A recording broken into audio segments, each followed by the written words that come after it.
अस्सलाम वालेकुम गाइस, स्वागत है आपका टीवीवी नॉलेज एंड ट्रुथ के एक नए एपिसोड में। तो आज हम बात करने वाले हैं वर्ल्ड के मोस्ट पावरफुल लीडर्स और द डेविल्स। वीडियो बहुत इंटरेस्टिंग है, तो नए चैनल को please make sure to subscribe and hit the like button before starting this video end तक जरूर देखो क्योंकि बहुत मजा आने वाला है। स्टार्टिंग ऑफ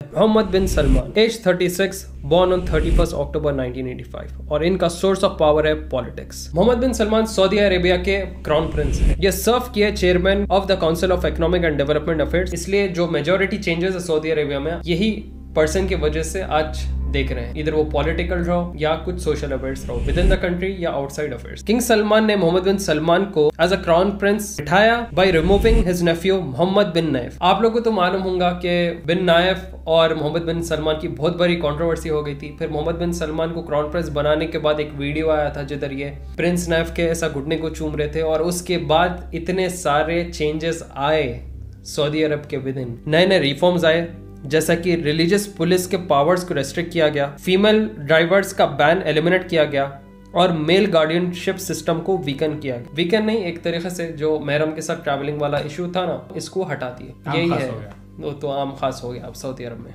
अब जब मोहम्मद बिन सलमान आने के बाद सिर्फ विद इन द कंट्री नहीं, इंटरनेशनल अफेयर्स में कितना इन्फ्लुएंस रहा पावर का। Being the crown Prince not the king, बहुत सारे कंट्रोवर्सीज में इंक्लूडेड है, जैसा कि कतर के डिप्लोमेटिक क्राइसिस का escalation, assassination of Jamal Khashoggi, एक रिपोर्टर, आप लोग को तो ये सीन मालूम होगा, अभी तक बॉडी मिली नहीं। जेफ बेसोस और उसके वाइफ का जो डाइवोर्स हुआ, जेफ बेसोस के चैट्स लीक हुए थे, कैसा बोलो, कैसा? मोहम्मद बिन सलमान के थ्रू। ये भी एक बहुत बड़ी कंट्रोवर्सी वाला इशू है और वो भी पेगासस सॉफ्टवेयर यूज करते हुए। बहुत हंगामा था। पता नहीं क्या चीज की डील थी जो कि जेफ बेसोस की चैट को लीक किया गया under the power of Mohammed bin Salman. Donald Trump president नहीं है ना, उन्हें अब जो बिडेन के बारे में बोलना था। प्रेसिडेंट नहीं है, लेकिन उनकी खासियत क्या क्या है बोलता हूँ आपको। इनकी पैदाइश हुई थी जून 14, 1946 में। इनका सोर्स ऑफ पावर है पॉलिटिक्स और बिजनेस। अभी तो पॉलिटिक्स हट गया, लेकिन डोनाल्ड ट्रंप एक अमेरिकन पॉलिटिशियन है, मीडिया पर्सनालिटी है और एक बहुत बड़े बिजनेसमैन है। मगर एक चीज बोल सकते, चंद वक्त के लिए रहा, बहुत सारे रिफॉर्म्स किया। नॉर्थ कोरिया से पूरी दुनिया को डराते थे, बिंदास जाके मिल लिया।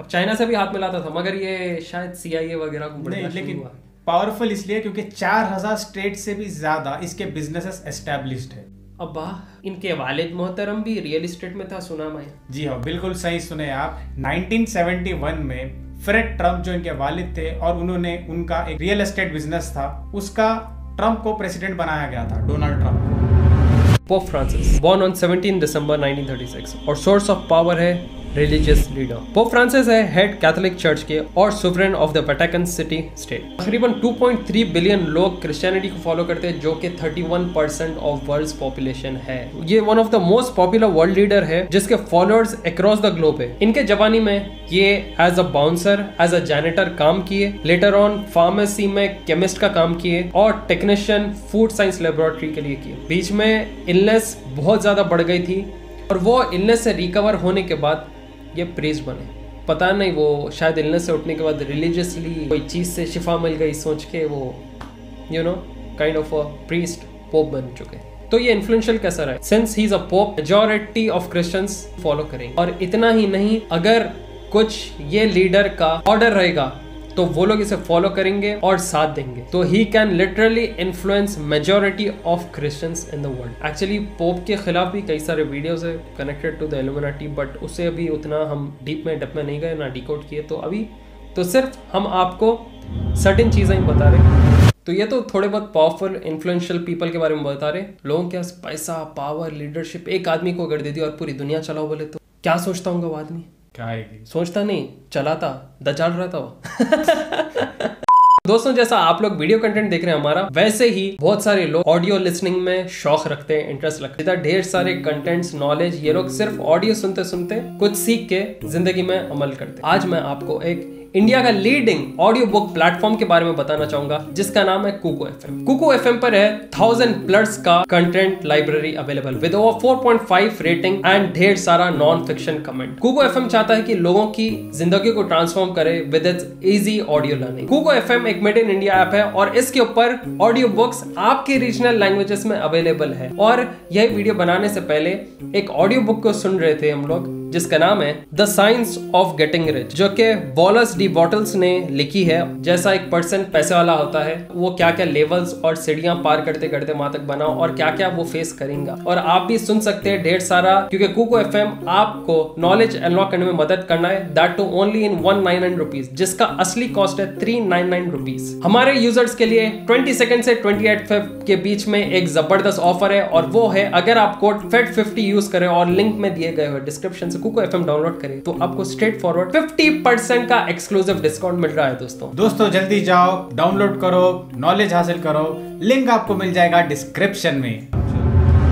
व्लादिमीर पुतिन प्रेसिडेंट है रशिया का, और इसका सोर्स ऑफ पावर है पॉलिटिक्स। दूसरे वर्ल्ड लीडर्स का बैकग्राउंड अलग अलग रहा, मगर ये खुद एक इंटेलिजेंस ऑफिसर था रशियन सीक्रेट एजेंसी के लिए। इसे physically most strongest country leader माना जाता है और one of the super power. ये प्राइम मिनिस्टर था रशिया का 1999 से 2000 तक, और फिर से 2008 से 2012 तक, और 2012 के बाद ये रशिया का प्रेसिडेंट रह चुका। पुतिन केजीबी में फॉरेन इंटेलिजेंस ऑफिसर के पोस्ट पे तकरीबन 16 साल काम किया। पुतिन के लीडरशिप के अंडर बहुत सारे क्रिटिसिज्म भी शुरू हुए, क्योंकि वहां के लोगों के हिसाब से डेमोक्रेटिक राइट्स पूरे दफनाए गए, फ्रीडम ऑफ स्पीच खींचे गया, बहुत सारे पॉलिटिकल ओपोनेंट्स को जेल में डाला गया, पर्जेस हुए, प्रेस फ्रीडम को मारा गया, और लोग कहते हैं कि lack of fair free elections होते हैं। और कई सारे एक्सपर्ट्स बोलते हैं कि रशिया एक डेमोक्रेटिक स्टेट है नहीं। अब देखो, मीडिया चाहे कुछ भी बोलो, कंट्री और उसके लोग अगर बिंदास रहे तो मस्त है। अब जैसा कि अमेरिका, इराक वगैरह मिडिल ईस्ट पे जो धमाके किया, इनके पास पावरफुल न्यूक्लियर वेपन्स बोल के फिर एंड में बाबूजी का ठुल्लू हुआ, और वो आज तक अरब स्टेट्स बर्बाद है, जैसे लीबिया ले लो, अब इराक ले लो, और ढेर सारे बचा ही बस ईरान, सऊदी अरब और यमन भी चले गया। मगर आप लोग को मालूम, according to the sources, GDP तकरीबन 72%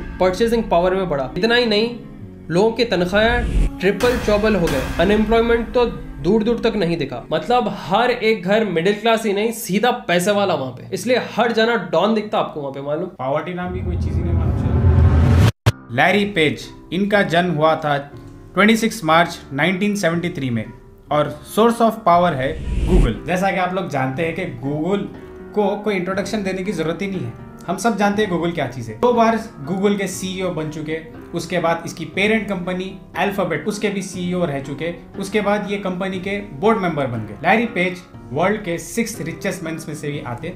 पावरफुल कैसा हो, तो जैसा कि आप सब लोग जानते हैं कि गूगल के पास हर चीज की इंफॉर्मेशन है, डेटा है, हर किसी का डाटा है उसके पास। तो सोचो अगर गूगल क्रैश हुआ तो कितने कंपनियों कर देंगे। कई लोगों का प्रोजेक्ट नहीं हो सकता भाई। ये वीडियो भी देखना पॉसिबल नहीं, क्योंकि यूट्यूब को भी गूगल ही चलाता है।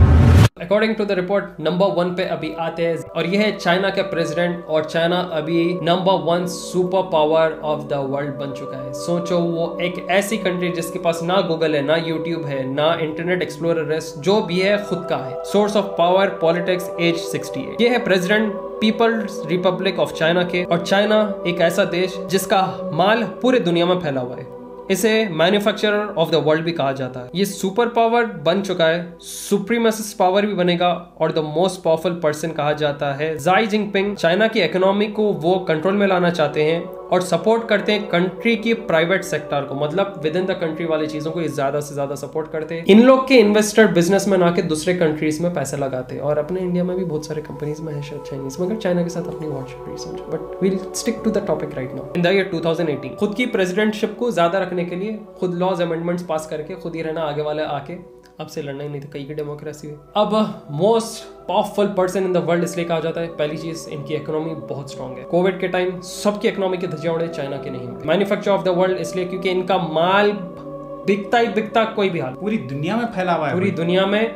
खुद बड़े से बड़े कंपनीज ले लो, कुछ ना कुछ उनके पास वो लोग बनवाते, मैन्युफैक्चर कराते या उनके लेबर्स की यूज करते क्योंकि बहुत चीप है। ये लोग खुद दूसरे कंट्री में जाते, उनके सिटी के प्रोजेक्ट्स करते, सिविल वर्क्स करते, रोड डालना, बिल्डिंगा बनाना, डेवलप करना एक कंट्री को, और तो और उनके बिजनेसेस में पैसा लगाती। एक डेंजरस इसलिए माना जाता है एक कंट्री के लिए क्योंकि जैसा ब्रिटिश बोला था ना एक दौर में इंडिया को आके कि हम आपके साथ बिजनेस करना चाहते हैं, फिर वो बिजनेस करते करते आपके ऊपर हुकूमत करते हैं, आपके ऊपर हुकूमत करके आपके ही देश को कंगाल करते हैं, फिर सीटी बजा के चले जाते हैं। सोचो मलहमा अल कुबरा, the war of the war, जो लास्ट वॉर रहेगा पूरी दुनिया का, वो सोचो कैसा रहेगा। जैसा कि कुछ लोगों का ये भी कहना है कि यूक्रेन और रशिया के बीच में वॉर शुरू हो गई तो हो सकता है कि थर्ड वर्ल्ड वॉर की स्टार्ट हो सकती है। रशिया, चाइना, ईरान और पता नहीं कौन कौन अलाई होने वाले वर्सेस वेस्टर्न वर्ल्ड, इसके अंदर इंडिया क्या रोल प्ले करेगा कि अल्लाह। दोस्तों आज के लिए सिर्फ इतना ही। ये थे कुछ चंद most powerful people in the world. Hope आपको वीडियो पसंद आ तो प्लीज इसे लाइक करें, शेयर करें, सब्सक्राइब करें हमारे चैनल को अगर आप नए हैं। और दोस्तों ढेर सारे वीडियोस हमारे चैनल पे जाके उन्हें भी चेकआउट करें। कुको एफएम डाउनलोड करना ना भूलें, इसके लिंक आपको मिल जाएंगे नीचे डिस्क्रिप्शन में। 50 कोड यूज करिए और पाइए 50% ऑफ डिस्काउंट। फिर आएंगे जल्द एक नए वीडियो के साथ। दुआ में याद रखिए। मैं till then take care and अस्सलाम वालेकुम।